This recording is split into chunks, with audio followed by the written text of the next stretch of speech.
আজকের ভিডিওটাতে আপনাদের সামনে উপস্থাপন করতে চলেছি 1431 সালের জ্যৈষ্ঠ মাসের সম্পূর্ণ ক্যালেন্ডার। আশা করি আজকের ভিডিওটা আপনাদের ভালো লাগবে।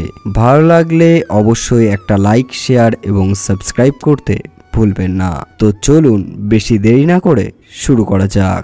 2 জ্যৈষ্ঠ এই দিন পড়ছে বৃহস্পতিবার। এই দিন রয়েছে সীতা নবমী ব্রত। তারপর রয়েছে 5 জ্যৈষ্ঠ একাদশী।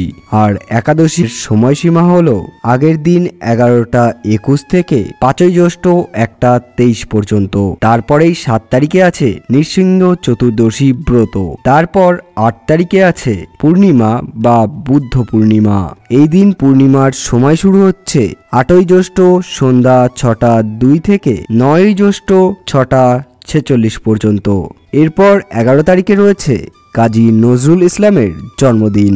তারপর 17 তারিখ শুক্রবার পড়ছে। এই দিন রয়েছে তিলোচন পূজা। তারপর 19 তারিখে রয়েছে একাদশী। এই একাদশীটি হবে আগের দিন রাত্রি 3:39 থেকে পরের দিন রাত্রি 1টা 15 পর্যন্ত। এরপর 22 তারিখে আছে সাবিত্রী চতুর্দশী ব্রত। তারপর 23 তারিখে আছে আমাবস্যা। আর আমাবস্যা শুরু হবে 22 তারিখ রাত্রি 7টা 13 থেকে এই দিন 5টা 51 পর্যন্ত। তারপর 29 তারিখে বুধবার। এই দিন রয়েছে জামাই ষষ্ঠী।